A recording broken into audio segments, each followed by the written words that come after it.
Donc voilà, petite vidéo pour montrer donc mon four à pizza qui m'est inspiré d'une vidéo américaine, je vous mettrai le lien en description.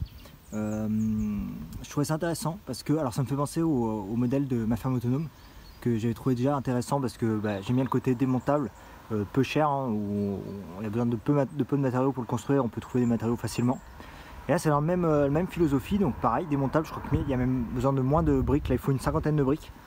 Et puis seulement en plus des briques, ces dalles qui servent à la fois de sol pour la pizza et puis de toit.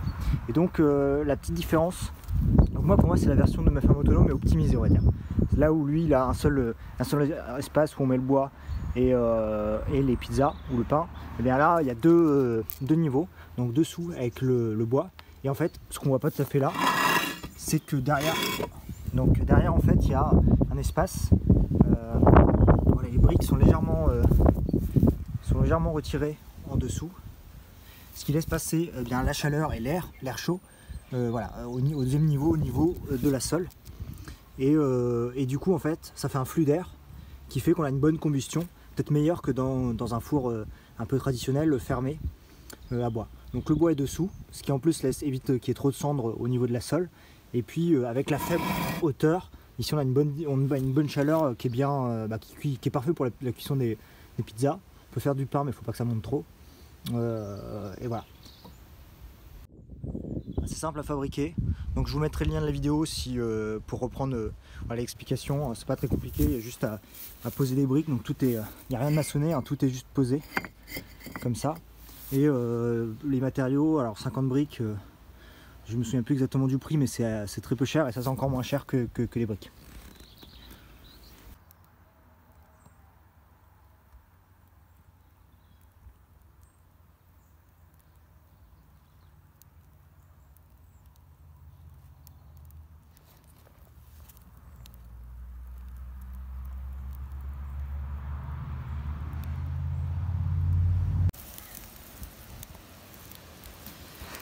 Voilà, juste après avoir enfourné la pizza, donc ça va cuire très vite. Bon, voilà, c'est tout juste hein, au niveau cuisson, mais voilà, c'est vraiment très rapide. Voilà. Bon, elle n'a pas une forme, on va dire, prête à vendre, mais bon, ça on s'en fout. Pour le goût, c'est inimitable, la cuisson fait de bois, donc vraiment, voilà. Donc voilà, le pain façonné, rapidement, voilà, coupé, prêt à être enfourné.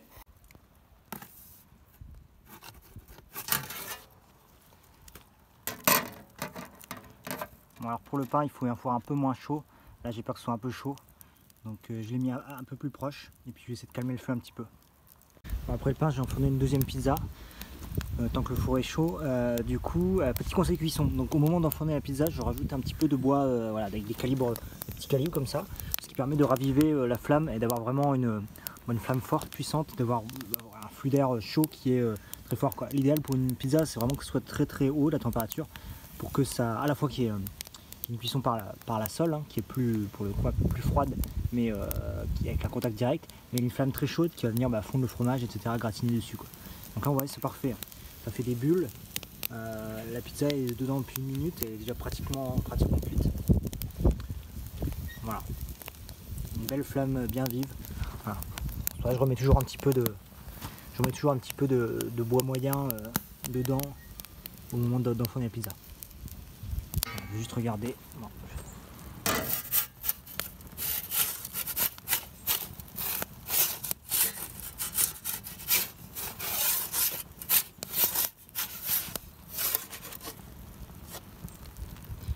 C'est pas mal, peut-être encore un petit peu.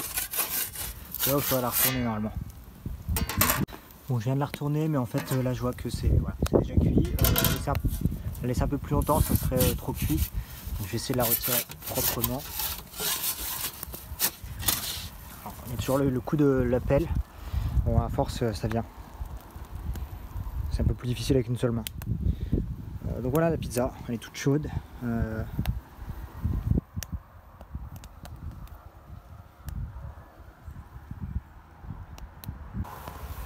Bon, comme c'est difficile de doser le bois et qu'il me reste un petit peu j'ai retiré les pizzas, il n'y a plus rien à cuire et qu'il me reste encore un peu de chaleur là, j'ai juste mis des courgettes coupées en deux C'est la fin de la saison pour les courgettes, mais il me reste encore quand même quelques-unes et j'ai peur qu'elles s'abîment si je les mange pas rapidement. Du coup bah voilà, simplement couper en deux avec un peu de sel dessus, histoire de les faire rôtir comme ça au four. Bon, je verrai, hein, je suis pas convaincu que ce soit ce sera juste en accompagnement, mais en tout cas voilà, on peut faire cuire tout un tas de choses. Là je l'ai mis quand même au four, mais l'avantage aussi c'est qu'on pourrait mettre une casserole ou quelque chose ici. Dessus la surface c'est quand même relativement chaude comme un... Alors bon, c'est clairement moins chaud qu'ici, mais pour faire réchauffer ou maintenir à chaud, ça peut être une bonne solution de mettre dessus, quoi. Donc voilà, courgettes rôties au four.